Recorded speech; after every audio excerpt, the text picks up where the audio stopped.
Hey guys, welcome back to some more AFK Arena. Today we're over on the test server, and that is right, guys. In addition to the Lost Spire, we now have the Lost Sigils event that is up. Now, this, of course, is a PvP event. You can merc a couple heroes in here if you have not played this before. Make sure you're merking the heroes that you're looking for. I'm hoping there are going to be some pretty solid heroes in here. Again, I haven't looked yet.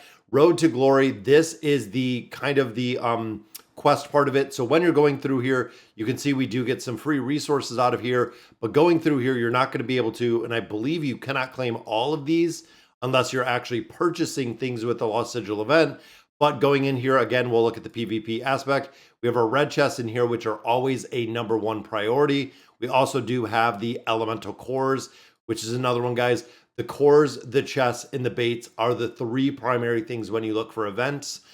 When you're looking to pick them up and to get them actually in any bulk capacity, these are the events you have to do it. Now, this one specifically, you have to use specific sigils.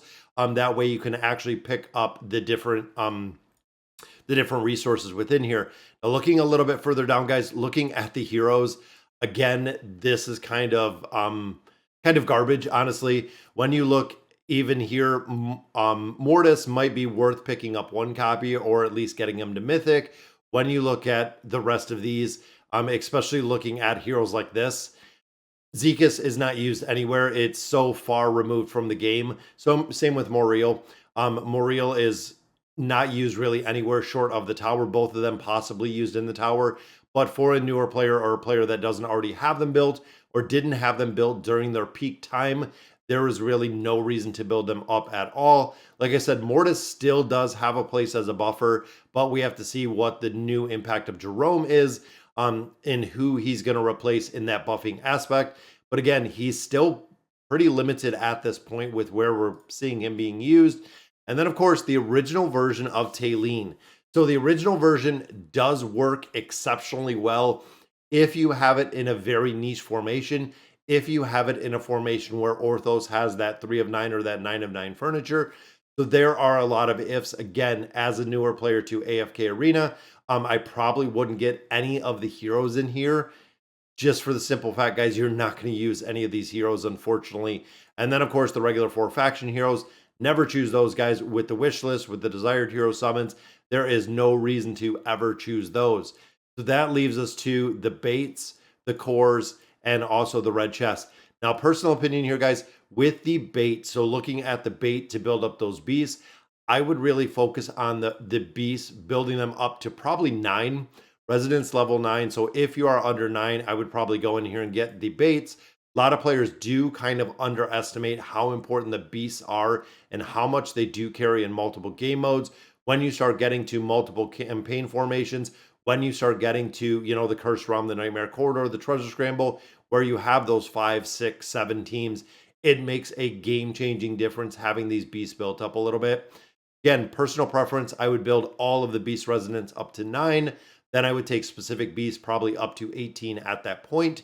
Once you get them to 18, then I would just continue building more of them up, but very specific there. Now, with the elemental cores, they are something you're going to need pretty much forever.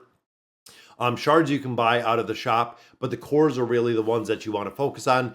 Big reason is there's a lot of heroes that do not perform well or do not perform at all without having that 60 engraving. And also with all of the awakened heroes, you're going to be unlocking the rest of their skill set with these elemental cores. So make sure, again, guys, you want to focus on the cores. But before the cores, and again, my personal preference before the cores is building out the red chest. So getting the epic emblem chest, so building out the plus 30 signature items. Again, looking back to a lot of the meta heroes, a lot of the regular heroes that we see, you do have to build out the signature item is usually the first priority, long before we see the priority for the engraving, meaning there's a lot more heroes that do need these epic emblem chests. Now, again, when we look at the lineup that we've seen, Guineas is not really used too many places. But when you look at Naruko, when you look at Tricia, when you look at Ivan, when you look at Liberta and Lucilla, and then, of course, the awakened version of Laika, all of them require the signature items, guys, and all of them require pretty much the plus 30 signature items, which means, again, this is going to be a very, very big priority. And if you do have those meta heroes built, then it's time to hop over and actually pick up these baits if you're not 9 or above, or pick up these cores, guys. A good um combination in here. Now, looking at the actual battle itself, guys, when you go in here, you pick up your team. So depending on what sigils you want, this is important, is when you come in here, guys, depending on which sigils you're looking to pick up. So really, before you get into this area, before you get into the fight mode, you're going to have to pick out exactly what you're looking for with the formations. That way you can actually build them out. For instance, if I'm going here for cores, I can do a split between these two factions. I can do all one faction one day. I can do the light bearer faction the other day. So doing the wilder the first day, doing the light bearer the second day, or vice versa. Or you can do a combination of them. Now, you have to pay attention, guys, with ones like baits where you need a lot more of the light ones versus the wilder. That's why I said when you look at these, you have to kind of pre-pick what loot you're looking to build out of here. The ones that are even, it's very easy to do because you do get even emblems when you're going through here with this trial mode. So I'm thinking personally on this one, I'm just going to go wilder and I'm going to go light bearer. So again, you can kind of break it in. I have 2 wilders or 3 wilders. I have 2 light bearers, and it shows you what you get right here. Now, what we could do is just pop this out and then, or even do it the other way and just do the light or do the wilders first. So we'll go through, we'll build out some wilder heroes. Let's see if we can actually do this. There we go. So we get 5 wilder sigils. We'll see if we can get through this Wukong monstrosity over here. There we go. So we got the sigils. Now, good thing about this, guys, if you are defeated, it doesn't make a difference. There we got 5 sigils. We also did get 50 battle experience. Now, the battle experience, of course, is going to give us what we need over here to get additional loot.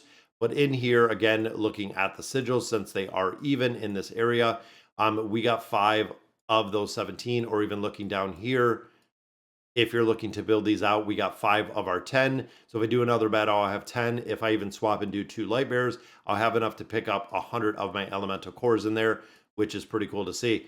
Overall, guys, very cool event. It is loot heavy. When you look in here, not only adding in the Road of Glory, so getting some bonus loot in here, but coming in here, making sure you're farming this every single day for, I believe, the 12 days that this does run is going to yield you some really good rewards. The heroes, not worth it at all. Unfortunately, it seems like they keep going back to the heroes that really no one uses anymore, or there's other methods that you can get them now through the AFK arena, which is kind of crazy. All right, guys, so that'll do it for today's video. Let me know in the comments what you guys think, and as always, thank you guys for watching.